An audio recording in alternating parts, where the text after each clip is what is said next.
Hey everybody, welcome back. This is Dustin, your RV specialist. So today I'm looking at a Brinkley, and it's a 2024, and it's a 2900 Model Z. And it's a first-time customer for us. I haven't gone around and done an exterior evaluation on it yet. They're going to be coming in on Friday and picking it up. It originally came in and they had a case number, and they said, hey, we've been struggling for the past 2 years with the auto leveling jacks situation. And this is on a ground control. You can see it's the older version. It's not the hydraulics. And they said, they showed me a bunch of videos on it, but it was acting all crazy and not leveling correctly and coming off all funny. And they also want to shout out to Roadmaster. It looks like they put a Roadmaster kit on that. But this unit, they've been fighting it. And so the other day, we actually had a situation on a coach that was here, and we had one of the engineers from Lippert come out and do an inspection on another unit. And it was for a suspension system, the Kurt CST, but I won't go into details on that. But anyways, the engineer was here for that reason. And so he came out from LA area, drove out to come check it out. And I said, hey, bud, while you have enough time, if you're here, can you get with my guys so that we don't spin our wheels and waste a bunch of time checking out something that may or may not have a problem, or go down a rabbit hole and just start tracing every little cotton picking thing to try to figure out what's going on. So while he was here, he came over with our tech, and we moved this thing around the yard, a bunch of different areas, the areas that weren't level on purpose, areas that were level. We checked it out, operated the system 6 times while he was here, and then we went back through and retested it the very next day too, just to make sure there's nothing, no other word related issues. So this coach, like I said, was having erratic leveling. I believe at one point this leg, when you did the retract all or the retract rear, the rear would come up at the same time the passenger side or curve side, whichever one refer to it, would come up as well, having all the weight just be load bearing on one leg while they were going to try to load on the pickup truck. So we didn't find anything wrong. And the customer's been battling with it. He said that he's worked with Lippert quite a few times online. I think he even said the last time he talked to him was like an hour and a half, and they walked him through a bunch of stuff. He's had other repair shops or dealerships mess with things and even relocate sensors on the back, which we went back and verified that that's not an issue, where they moved it. They basically moved it up a couple feet. Didn't cause anything. But the system was working properly as designed. I did went ahead and logged into the portal through Brinkley and submitted a thing saying, hey, we spent some time on this, and we also had an engineer here from Lippert, and we spent some time on it, and we didn't find anything wrong. What do you want me to do? Do you want me to charge you guys? Do you want me to charge the consumer? What's going on, right? So something to think about, just because we're a third party, we're a Brinkley authorized service center, we're not a selling dealership. So keep in mind, we didn't build it, we didn't design it, we didn't create that kit. And same thing with that kit. That kit's produced by Lippert, so it's not a Brinkley issue, right? So a lot of times people will go and they'll start bad mouthing like the brand, whether it be a Grand Design or Attitudes or Keystones or Cougars or whatever the heck's here on the lot, right? And they'll say, oh, that coach is a piece of garbage.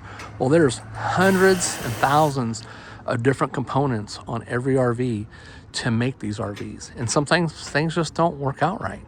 Glitches, bad designs, things that just have ghost things, gremlins, whatever. But anyways, going back to this one, we work with Brinkley, and it has to be a partnership. Just like you don't want us to lie to you, we don't want to lie to anybody else. So it's not like I can call Brinkley and say, hey, we can't find anything wrong, but let's throw a new keypad in it, and let's throw a new comport in it, and let's throw another new piece in it. So what if we did that, right? What if we called up and we said, hey, we got all these components we want to change? Well, number one, Lippert and Brinkley work together. They're contracted. So, Brinkley buys parts from them and has a warranty through Lippert on those components. So if those components are bad and we call in as the repair shop or even a dealership and say, hey, we want an authorization to remove and replace this, most of the time they want those old parts back. So if we were to take a non-defective part and send that to them back, when they go to retest it, they're gonna say, hey guys, there's nothing wrong with these parts. So now Brinkley, or whatever manufacturer it is, has paid the shop or the dealership to do that repair. Now Brinkley doesn't get paid from, because they're turning around taking their bill and marking it up for the parts and labor and freight and all their, internal people that have to do all the admin jobs to get their percentage back as well as the money, and say, hey, what do you mean we don't get paid? Well, the part wasn't bad. Well, the dealership didn't diagnose it right, or whatever that scenario is. So now Brinkley doesn't get paid. Then they come back and they back charge the dealership or the repair shop or whoever they're working with to say, hey guys, it didn't work, or you replaced a good part for a good part. And maybe that temporarily fixed it, but maybe it was something else that was overlooked, pin connection, a battery situation, not enough solar, something not connected right, something altered, something like that. So anyways, we have to walk a really fine line doing manufacturer warranty work, whether it's Brinkley, Outdoors RV, Alliance, Grand Design, or any of the other ones that we choose to help with. And again, that's us choosing to do that. Again, we're a third party. Most of the time we don't have any kind of contract with them other than, hey, there's obviously legal obligations, like if we did something wrong and it did some damage to the coach, but I also do expert witness stuff on the side. So it's a fine dance, and we're not going to do anything that's not right for anybody, whether it be the consumer or the manufacturer, whatever. We're not here to, hey, we got them, right? So anyways, stay tuned for more. I called the owners, and really nice couple, and so eventually they'll probably see this video and say, hey, that's my RV. I told them, I said, hey, you have a case number on there. I know it's been acting up. We can't get it to fail. So, it is what it is. When you have it happen again, is it a temperature thing? Is it a voltage thing? Were you plugged in? Were you not plugged in? Were you towing it? Were you disconnecting it after using? I asked them all these questions, and they answered most of those questions. But it's still, if it's not acting up, it's not acting up, right? But just keep a record on it. The next time it acts up, I would call Brinkley customer service, let them know, or get back a hold of Lippert and say, hey guys, it's back to doing it again.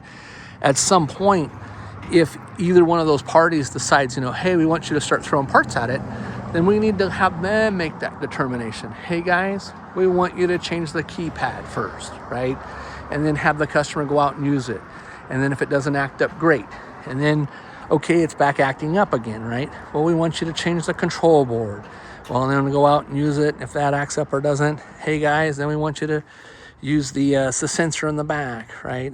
And then at that point, if all three of those components get replaced and it's still doing what it's doing, well, then what? Then we start checking continuity, all the wiring, all the pin connections. Is it something else on the coach drawing something? Is it an inverter issue? Is it a solar issue? Is it a battery issue?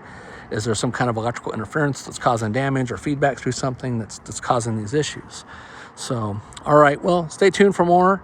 Sorry for rattling on and yakking so much, but that's just, some of the stuff that we have to go through when we're doing what we're doing. So, all right, well, thanks so much for watching. This is Dustin, your RV Specialist. You guys have a great day and stay tuned for more.